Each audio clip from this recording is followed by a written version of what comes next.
Next, we want to talk about electric field. Now, an electric field is just a region that surrounds an electric charge. It's what we call a vector field, which means that it doesn't represent a real physical object, but it represents the forces that would be experienced by a small positive test charge if you were to place it in the vicinity of another charge. I'll show you what I mean. These arrows represent the electric field surrounding a positive charge, and by convention, the arrows point out away from a positive charge and inwards towards a negative charge, because they show the direction of force that would be experienced if you were to bring another positive charge nearby. So if I were to put a positive charge, say right here, these two charges would repel each other because they're both positive, and so that this small positive charge that I placed would be pushed in this direction. If I were to place it here, then it would be pushed in this direction. Now the circles, they represent lines of equal field strength. So if you travel in a circle around this positive charge, then you will always be experiencing the same electric field strength. One neat thing about the way that we draw electric field diagrams is that where the arrows are closer together, so in towards the center, that represents where the electric field is the strongest. And then as you move away from the charge, the arrows get further apart, indicating that the electric field is getting weaker. The same is true for a negative charge. The arrows are closest together near the center, near the charge, which indicates that this is where the strongest part of the field is, and they are far apart as you get further out, indicating that the electric field gets weaker as you move further out. The difference, of course, is that with a negative charge, the arrows point inwards towards the negative charge, because if I was to place a small positive charge here, it would get pulled towards the negative charge, not pushed away from it. By the way, if you were to place a negative charge instead of a positive charge, it would go the opposite direction of the arrows. So negative charges always want to go in the opposite direction from the way the arrows point. Positive charges always want to move in the same direction as the arrows. To calculate the electric field strength at a distance r from a charge, you use this formula. It's just a simplified version of Coulomb's law, where instead of having two charges multiplied together, we're just focusing on one charge that's in the center of an electric field. The unit for electric field strength is going to be newtons per coulomb. So we have calculate the electric field strength, E, at a point 20 meters from a negative 15 nanocoulomb charge. All right, so we are going to use the formula E is equal to Ke multiplied by Q over R squared. Very similar to Coulomb's law, except we have only one charge instead of two.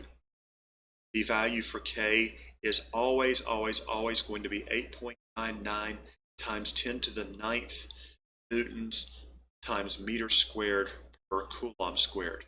Just get used to writing that as you go again and again and again. Q is our charge, which is negative 15 nanocoulombs. So I'm going to write negative 15.0, and then nano is times 10 to the minus 9. Now you might be saying, wait a minute, that's not proper scientific notation. And you're right, it isn't, but it doesn't matter. If you punch it into your calculator, you'll still get the right answer. The calculator doesn't care if it's proper scientific notation.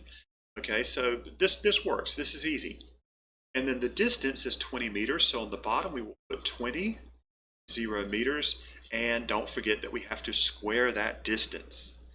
All right, so at this point you just plug everything into the calculator. Again, be very careful when you're doing numbers in scientific notation. When you get to this part, just do negative 15.0 E, negative 9, and your calculator will be just fine with that. It is not going to argue with you.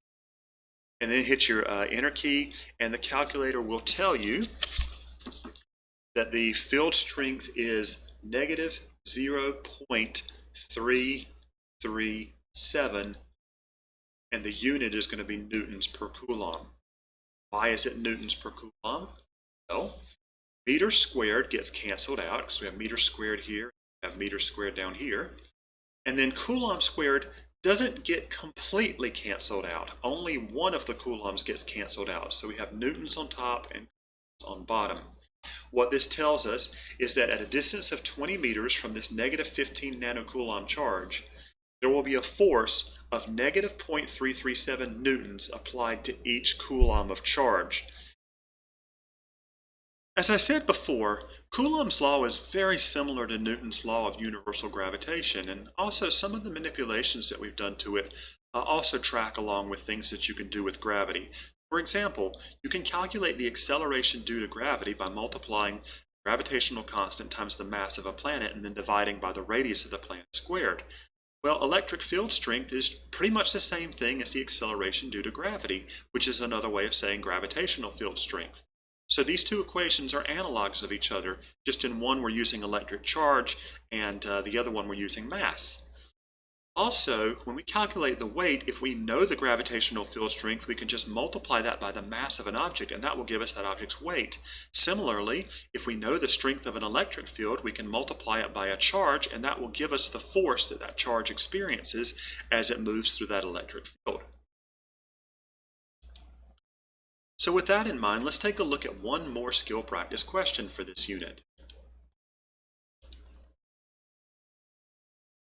It says, what force is exerted on a positive 5.00 nanocoulomb test charge at a point where the external electric field is negative 480 newtons per coulomb? This is actually a pretty easy question. Okay, we say that the electric force is equal to the magnitude of the charge that we're interested in multiplied by the strength of the external electric field. So the magnitude of the charge is positive 5.00 and it's nanocoulombs, so times 10 to the negative 9. And then we multiply that by negative 480 per coulomb. That's it, easy peasy. Coulombs is going to cancel out, so we're going to be left with just newtons, which is what we want when we're solving for force. You grab your trusty calculator, you multiply positive 5 nanocoulombs times negative 480 newtons per coulomb, and you're going to wind up with negative 2.4 times 10 to the negative 6 newtons. And that's a perfectly fine answer. You may also recognize, hey, times 10 to the negative 6, that's micro. So you could write negative 2.4 micro newtons if you wanted to be impressive. That's entirely up to you, though. This is a perfectly fine answer. You don't have to get all fancy unless you just want to. Now, when we have two electric charges present in the same space, their fields will interact with each other. Remember, electric fields are just vector fields, so the vectors, the force vectors on any given point can add together. So for example, let's say that we have a positive and a negative charge, and they're located 4 meters away from each other. Now suppose we pick a random point in space that's 5 meters away from this positive charge here. And I want to know, okay, how will the vectors from these two charges, how will they add together? What will the electric field vector look like at this point in space? Well, we can do that. First of all, we figure out the vector from the positive and then the vector to the negative, and then we add the components. Voila, we have a resultant vector. So the electric field at this point in space is a vector in this direction and with this magnitude. We just did vector addition, which is similar to what we've done in previous chapters. Now, we're not going to do any real practical application of this. If we were in class, regular class, we definitely would. But I just wanted to show you to illustrate that whenever you have two electric charges together, the shape of the electrical field changes because of the vectors adding together. Now, of course, you could sit here and plot thousands and thousands of points. It would take forever, and it's unnecessary because it's already been done. Take a look at this. When we have a positive and a negative electric charge close together, their electric fields add together to give this strange shape here, where the lines emerge from the positive charge, bend around, and head back into the negative charge. All of the arrows are pointing from positive to negative, because if you were to place a positive charge, a small positive charge, anywhere in this space, it would follow the electric field lines. It would move away from the positive charge and towards the negative charge. Now, if we put two negative charges side by side, instead of having their field lines connect, it's like the field lines spread out in between, and there's an area between them where there should be zero field strength. There's some more examples. If we have two positive charges, the fields look very similar to the way they did when we had two negative charges, except for the arrows pointing out and away from the positive charges instead of inwards. And if we put multiple charges, then we can get even more complex electrical fields. Whenever we have two metal plates that are parallel to each other with one plate charged positive and the other charged negative, then the electric field lines between the plate are parallel lines pointing from the positive plate to the negative plate. Now outside of the plates we see that curved structure that we're familiar with when we look at positive and negative together, but between the plates the electric field lines are parallel. If we take a hollow metal sphere and we put some sort of charge, say positive charges on the external surface of the sphere, the electric field inside the sphere is actually zero. What happens is the electric fields from all of these positive charges perfectly cancel out everywhere inside the sphere, so you would feel no electric charge at all inside the sphere. Whenever you have an object that's irregularly shaped, and if that object is charged, then electric charge tends to accumulate on the places where the object is pointy or has the smallest radius of curvature. This is why it's a bad idea to place something like a fork, a metal fork, inside the microwave.